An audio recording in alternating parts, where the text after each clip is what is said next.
E aí, pessoal, bora fazer uma viagem no tempo? Hoje a gente vai mergulhar na história da chegada dos portugueses ao que hoje chamamos de Brasil. E já vamos começar a entender por que essa palavra, descoberto, quase sempre aparece com umas aspas do lado. Afinal, já tinha gente aqui, né?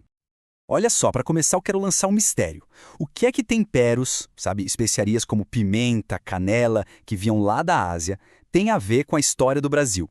Parece que uma coisa não tem nada a ver com a outra, certo? Pois é, mas a resposta para essa pergunta, ela conecta tudo.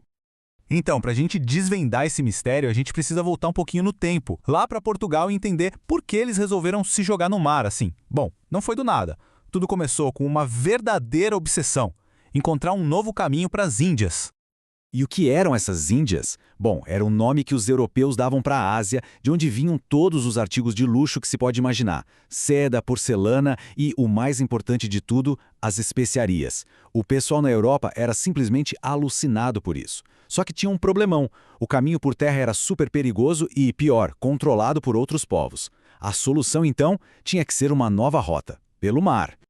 E olha, Portugal estava com tudo para sair na frente nessa corrida. Por quê? Porque lá, a realeza e os comerciantes ricos se uniram para bancar esses projetos gigantescos. Soma isso ao fato de que a principal rota por terra foi fechada. E pronto, o único caminho que sobrava era o oceano. E aí veio a grande prova de que isso era possível: a viagem de Vasco da Gama, que conseguiu chegar na Índia, dando a volta na África. Isso, gente, foi o que abriu o caminho para tudo que viria depois. E é exatamente esse sucesso que leva a gente para a expedição de 1500, a que nos interessa hoje. Mas tira da cabeça a ideia de que foi uma viagenzinha qualquer com os 2 ou 3 barcos. Não. A gente está falando de uma das maiores e mais poderosas frotas que o mundo já tinha visto até então. Era um projeto gigantesco. E uma missão desse tamanho, claro, precisava de gente de peso no comando.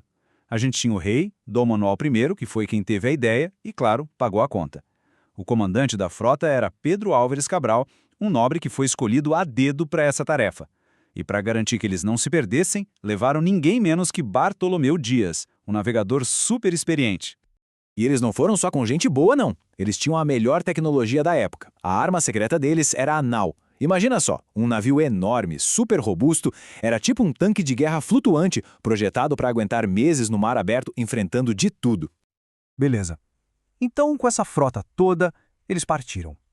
Foram semanas e semanas no meio do oceano, se guiando pelas estrelas, na base da coragem mesmo. Até que o grande momento chegou.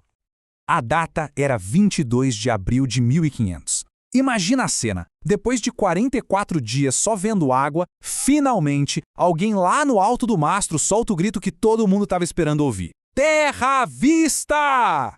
E o que eles viram? O relato da época diz que a primeira coisa que apareceu no horizonte foi um grande monte, muito alto e redondo. O Cabral, na mesma hora, batizou de Monte Pascoal. Aquela foi a primeira visão que os europeus tiveram do que um dia seria o Brasil. Daí eles foram procurando um lugar mais calmo para parar os navios e acharam uma baía perfeita, que hoje a gente conhece como Porto Seguro. Só que, como a gente falou lá no começo, essa terra não estava deserta. Longe disso. E é agora que a história fica ainda mais interessante.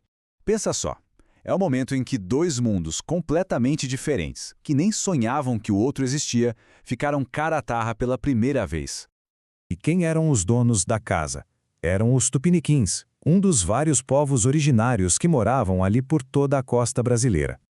E o choque de culturas deve ter sido uma coisa de louco. Dá uma olhada nesse contraste. De um lado, os portugueses, pensando em ouro e especiarias. Do outro, os tupiniquins, com uma vida comunitária conectada com a natureza.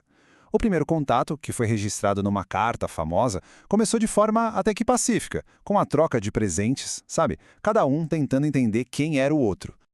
No começo, os portugueses ficaram meio decepcionados. Cadê o ouro? Cadê as especiarias? Eles não acharam nada disso.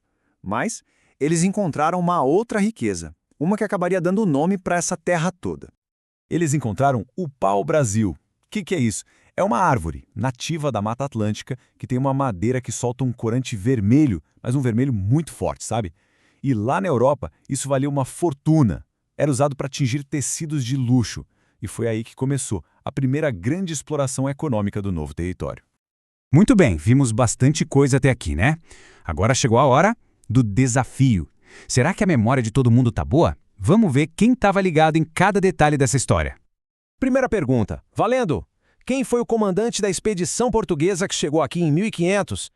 Se você respondeu Pedro Álvares Cabral, acertou. Era ele mesmo o chefão da frota. Vamos para a segunda. Qual era o nome do povo indígena que teve o primeiro contato com os portugueses assim que eles chegaram? Isso mesmo, eram os tupiniquins. Mandou bem quem lembrou. E a última pergunta do nosso desafio. Qual foi o grande motivo, a razão principal que fez os portugueses se lançarem ao mar em busca de uma nova rota para as Índias? O que eles queriam tanto? Exatamente, as especiarias. Eram elas o grande tesouro que eles estavam buscando. Então vamos fechar o resumo da nossa viagem de hoje. A gente viu que a motivação foi a busca por especiarias. A chegada aconteceu em 22 de abril de 1500. O primeiro contato foi com o povo tupiniquim.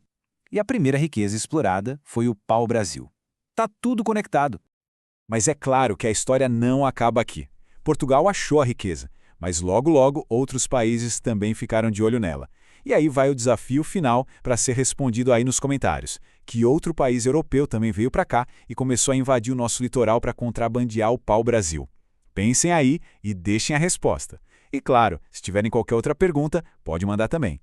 Se vocês curtiram essa nossa aventura, já sabem, né? Deixa aquele like, segue o canal e ativa as notificações para não ficar de fora das próximas histórias. Um abraço e até mais!